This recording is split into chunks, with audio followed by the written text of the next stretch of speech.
So we're still on England in the Dark Ages, but we've moved past the idea of epic, and we've compared the Anglo-Saxon epic to that of the Homerics and the Greeks, and the differences between them and the similarities between them. The next important part of the classical tradition to get through in terms of Anglo-Saxon England is its Christian poetry,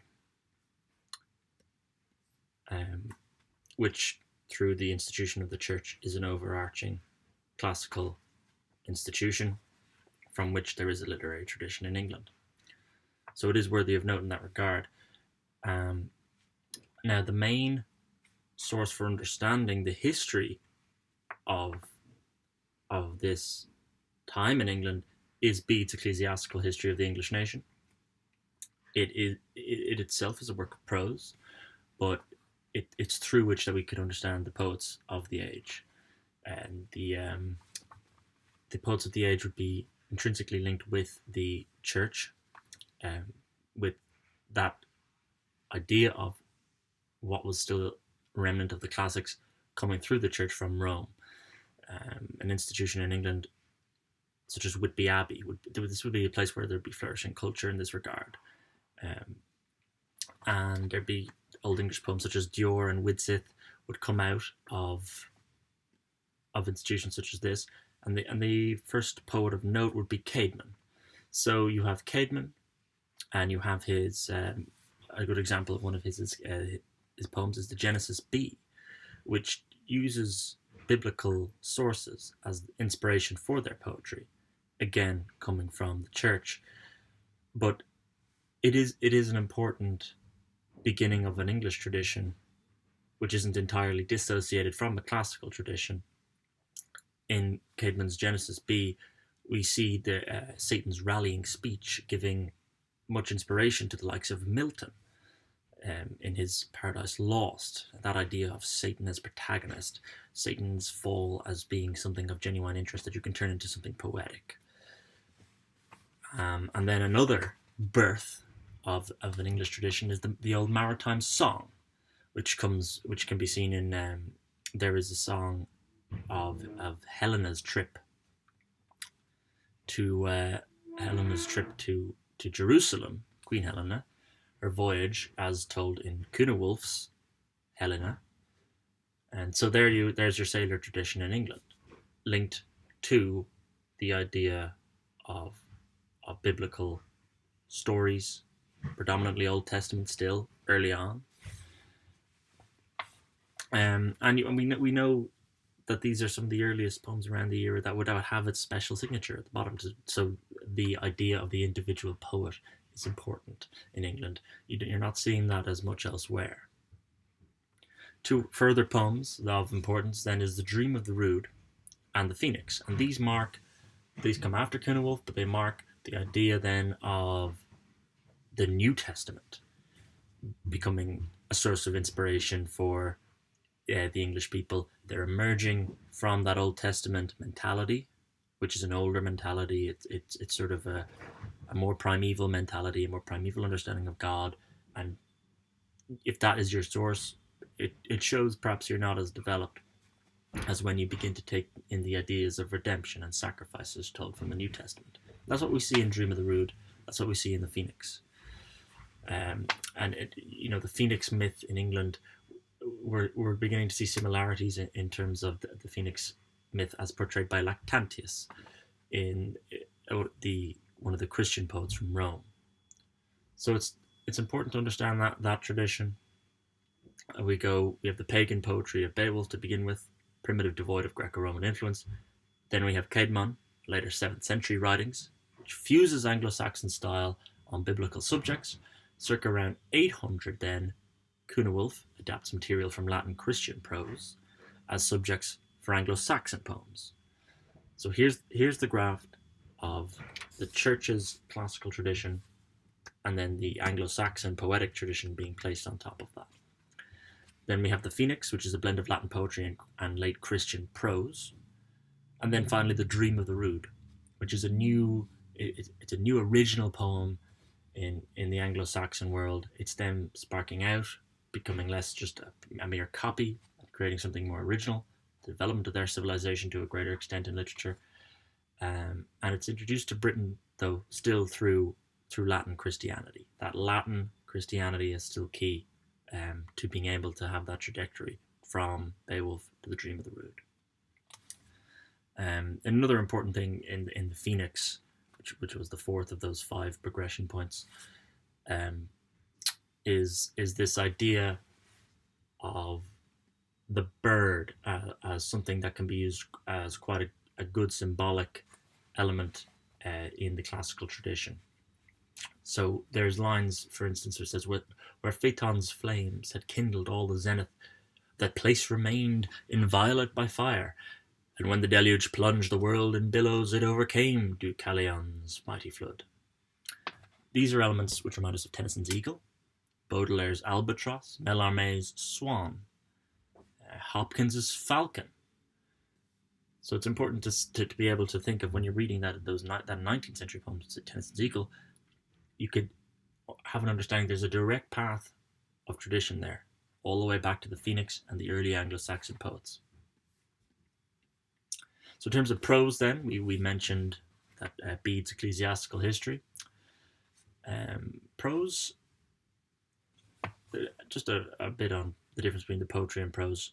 We're still in the Anglo-Saxon world, but poetry nearly always looks backward, either in form or matter, to an earlier age. Prose is more contemporary. It reflects the needs and problems of its time. So the prose of the period in the Anglo-Saxon world was educational. That was the need of the time. The need of the time was to educate people. They'd been plunged into a dark age, and they needed to be educated out of it. And who were the educators? These were the early Christian teachers. So the prose was linked directly to that Christian teaching. And that's where you get, for instance, in Ireland, the idea of St. Patrick coming over and giving us Christianity is intrinsically linked to the idea of the Irish populace there being taught something, being lifted out of something, being lifted out of a darkness and into a light. That's what Patrick symbolizes. But it's interesting to note that a lot of these teachers were not exactly linked to the Church of Rome. It was not prescribed, centralized curriculum.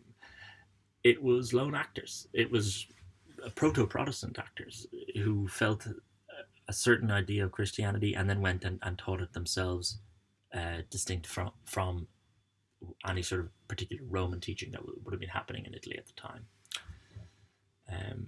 And as earlier mentioned, the Synod of Whitby, its establishment in 664 AD, that's an important date that we can point at the beginning of this teaching. Roman missionaries did come to England. They include Theodore, an ancient Greek from Tarsus, who was later to become the Bishop of Canterbury, and Hadrian, teacher to the first Saxon scholar, Aldhelm. These were followed by, your chroniclers. So once you have that seed of the beginning to teach, then you have the chronicler, then you have Bede. And Bede obtained his schooling from Irish and North British churchmen. And his work was conducted from genuine research around 731 AD then. So the Synod of Whitby is 664, and then it takes almost 100 years later by the time that we've developed the categorical, the categorical historical idea of being able to produce prose such as Bede. Though it's important to remember Bede is still a keen Latinist at this point.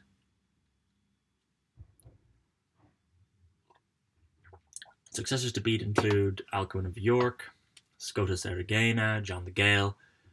A lot of Celtic learning at this time. It's been well documented that in Ireland and on the peripheries of the Celtic fringes, much of Greek was able to be preserved far better than it was in the centre of Europe or in southern England at the time.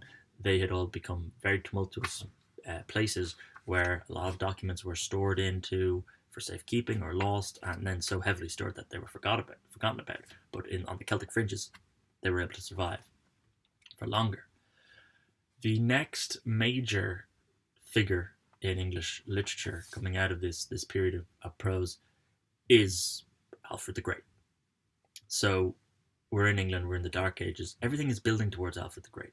We mentioned in the epic that when Europe emerged out of its darkness, literarily in terms of the epic, it was around the Song of Roland. And it was around the idea that there was a figure in Charlemagne, the Song of Roland deals with his exploits, where there was a confidence, there was an attempt to rebuild the Roman Empire, eventually created the Holy Roman Empire, a similar analogous of Charlemagne, but on a smaller scale, that English scale, is Alfred. So everything's building towards Alfred in terms of getting England out of the Dark Ages. He negotiated a peace with the Danes in 878, and what followed was a chance to revive British civilization within the territory that remained under his influence after that treaty. Now, the cultural losses had been significant. British history and geography, literary history, it all had to be revived. But a man with the conviction of Alfred was able to pull it off. This is why Alfred is still such a key figure in English thought. He is the birth of England as something that can genuinely emerge from the collapse of Rome. So Alfred had much thought on how to improve the minds of his subjects, and he had 4 key subjects which he wanted to flourish. First and foremost was the practice of the Christian religion, and again that would have been because he would have come from that point of view where the Christian religion was intrinsically linked with the learning and the development of the population. That's where intellectual thought wanted to go, because it had been, that institution had preserved that element, that classical element from the great civilizations of Greece and Rome. And though he didn't know much about the lifespans of those civilizations, they understood their greatness. And Alfred understood that. So first and foremost was the practice of Christian religion as something that could cement that bedrock of the English people. And the second is the Christian history and the continuing national existence of the English people. So you have to remember the incursion of the Danes, the idea of who was genuinely English, and the preservation of the English was very important to Alfred.